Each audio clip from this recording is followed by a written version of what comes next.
Добрый день, зрители моего канала. Сегодня мы поговорим о теме, связанной с коронавирусом. Понятно, что тема широко обсуждаема, но сегодня мы поговорим о том, как избежать тяжелых осложнений при этом заболевании. Обойдемся без медицинских терминов, будем использовать просто прямую бытовую логику. На сегодняшний день по исследованиям китайских ученых, по наблюдениям в Италии, в Германии, в России, по всем странам, где есть вирус, известно, что тяжелые осложнения в основном у стариков. У детей их практически нет. Дети переносят это заболевание легко. У людей пожилых высокая смертность, люди старше 70 смертность 8%, у людей старше 80 лет смертность составляет до 15%. Основной проблемой смертности у пожилых является пневмония. Дело в том, что давайте представим себе, в чем могут различаться дети и старики при этом заболевании. Ну, понятно, что это иммунитет. Но иммунитет – сложная концепция, до сих пор она изучается. Попробуем проанализировать поверхностные вещи. Все вы видели бабушек, дедушек, сидящих на скамеечках, и массу детей, которые вокруг них бегают. Внуки, внучки, играют, прыгают. То есть дети очень подвижны, у них очень высокий обмен веществ, и поэтому быстрый и сильный иммунитет. Старики двигаются мало, у них маловато энергии, у них пониженный обмен веществ, и у них же поэтому сниженный иммунитет. Ему нужно больше времени на то, чтобы выработать необходимые антитела к заболеванию.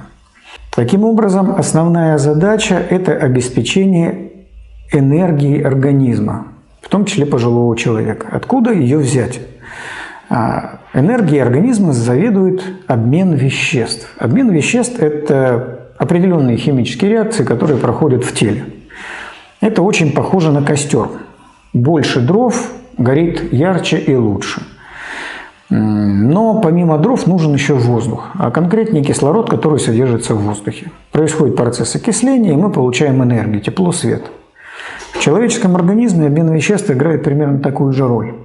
Пища – это дрова, а воздух, который мы вдыхаем – это кислород, который окисляет пищу, она как бы сгорает, и мы получаем энергию, необходимую нам для роста, для развития, для жизни и для иммунитета в том числе. Как вы знаете, при недостатке функции легких у стариков лечебным методом является искусственная вентиляция легких, это аппараты, которые заставляют легкие дышать, и добавка кислорода, либо в эти аппараты прямо воздушную смесь, воздушно-кислородная смесь, либо напрямую в кровь.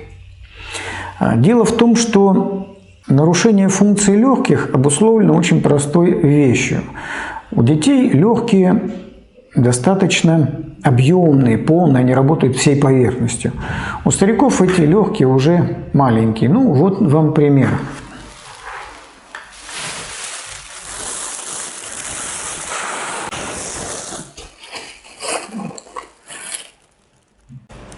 Вот так выглядят легкие у ребенка относительно. И вот такой объем остается у стариков и пожилых людей. Естественно, когда возникает пневмония, что такое пневмония? Это жидкость, которая закрывает внутреннюю поверхность легких и не дает им получить кислород из воздуха и выделить углекислый газ наружу. Поэтому даже небольшой воспалительный процесс в малом объеме легких у стариков приводит к тяжелым осложнениям и смерти. Когда пленочка воспалительного эксудата выделения закрывает внутреннюю поверхность легких, нарушается процесс своеобразного горения пищи. Энергия не вырабатывается, и человек погибает. И нет времени для того, чтобы дождаться, когда иммунитет выработает необходимые ему антитела. Подавляющее большинство людей не использует свои легкие полностью. Обычно 30%. Дело в том, что при обычном характере физической активности больше и не нужно. Большая часть легких как бы спит. При необходимости догнать уходящий автобус они просыпаются, начинают работать, больше усваивают кислорода, обеспечивают мышцы питанием. Но при заболевании эти спящие части легких не просыпаются, во-первых, а во-вторых, у стариков они очень давно уже не работали, поэтому, естественно, они не включаются в процесс жизнедеятельности при пневмонии. Значит, основная задача – это натренировать легкие, увеличить их функциональные возможности. В X-XI веке в йоге были описаны упражнения для увеличения функциональных возможностей легких. Подобные же упражнения есть в китайской дыхательной гимнастике цигун. Но если их очистить от мистического налета, от религиозных аспектов, мы получаем вполне себе нормальную, практически работающую методику. Заключается она в следующем. Легкие условно, не анатомически, а функционально можно разделить на 3 части. Нижняя часть легких, средняя часть легких и верхняя часть легких. Обычно женщины дышат верхней частью легких, да, так называемое верхнее дыхание или грудное. Мужчины чаще дышат нижней частью легких, животом, это брюшное дыхание. Так вот, задача в том, чтобы научиться использовать весь объем легких, что особенно важно для людей пожилых, да, потому что при использовании этих упражнений мы научим легкие раскрываться, увеличивать свой объем. Поэтому и воспалительный процесс, частично заполнивший легкие, не будет мешать газообмену. Для того, чтобы узнать, насколько функциональны ваши легкие, вы можете сделать очень простой тест. Сделайте вдох и задержите дыхание. И с секундомером по часам посмотрите, сколько времени вы можете его задержать. Обычно, если время задержки 30 секунд и меньше, все очень плохо. Функциональные возможности легких очень низкие, и любое бронхолегочное заболевание может привести к осложнениям, к пневмонии и смерти. Если задержка дыхания составит от 40 до 90 секунд, это средний показатель в нашей популяции для людей, не занимающихся спортом. Если время задержки составит более 1,5 минут, 2 минут, 3, это уже очень хорошие показатели. Но для людей, занимающихся специально, это не предел, и задержки есть и по 10, и 15 минут у ныряльщиков. Но этому нужно специально учиться. Наша задача с помощью упражнений увеличить функциональные возможности легких хотя бы на 50%. Этого уже позволит избежать тяжелых осложнений при вирусной пневмонии.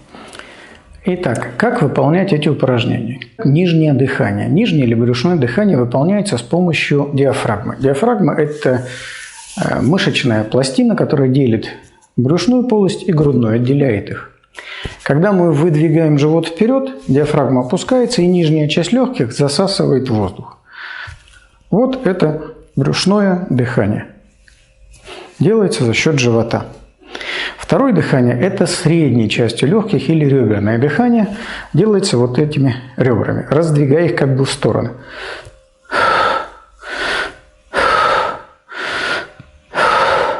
И верхнее дыхание выполняется за счет подъема плеч и ключиц. Когда мы объединяем брюшное, среднее и верхнее дыхание, мы задействуем полностью все легкие. Заставляем их работать на 100%.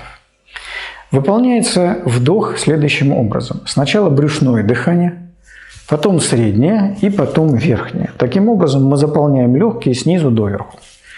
Выполнять нужно не торопясь. Обычно 2 секунды на каждый тип дыхания. Итак, вот.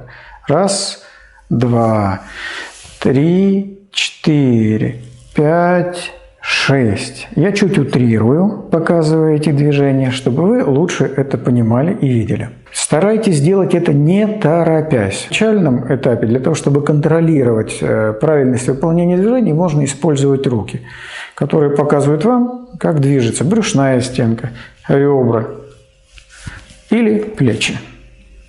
Итак, делаем вдох.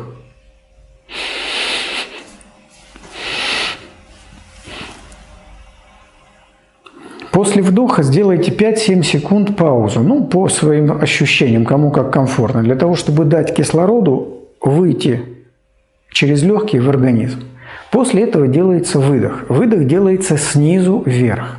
Сначала втягиваем живот, чтобы освободить нижнюю часть легких, потом сужаем ребра, чтобы сузить среднюю часть, и в конце опускаем плечи, чтобы вытолкнуть воздух из верхней части.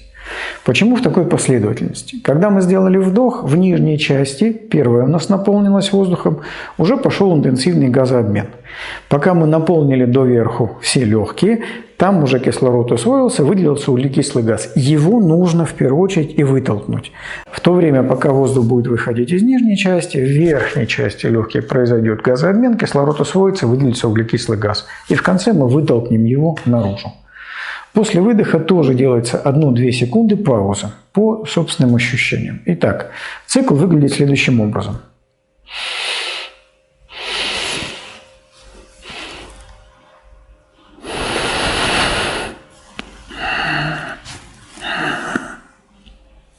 Вот утрировано, немножко гиперболизировано для того, чтобы вы видели, как это делается.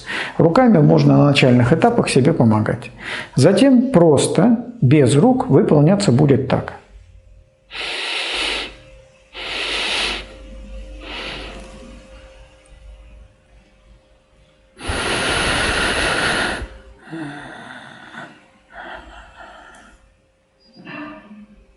Вот такой цикл.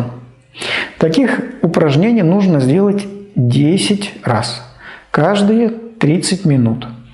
Это гарантия того, что за 5-6 дней вы доведете до автоматизма выполнения этого полного дыхания и разовьете функциональные возможности своих легких. Прежде чем начинать тренировать легкие, сделайте упражнение на задержку дыхания. То есть сделали вдох обычный, задержали дыхание и по секундомеру посмотрели, сколько вам нужно времени до следующего вдоха. Через неделю занятий сделайте контроль. Каждую неделю делайте этот контроль и наблюдайте за тем, как увеличивается возможность задержки дыхания ваших обновляющихся, усиливающих свою функцию легких. Обязательно научитесь этому упражнению. Оно поможет не только для борьбы с простудными заболеваниями, заболеваниями бронхолегочной системы.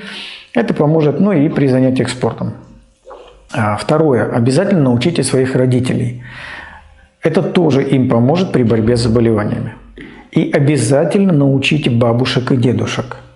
Даже если с вашей помощью они научатся хотя бы на 5% увеличивать объем своих легких, эти 5% помогут им продержаться в случае тяжелого легочного заболевания. Чем больше они научатся увеличивать объем и функцию легких, тем больше шансов, что тяжелого течения вирусной пневмонии у них не будет. Но и не только вирусной пневмонии, любой другой. Дело в том, что действительно смертность пожилых людей в основном идет на фоне пневмонии различного генеза. Так вот, эта пневмония связана с недостаточной функциональной активностью легких. Развивая, усиливая функцию легких, мы тем самым продлеваем собственную жизнь.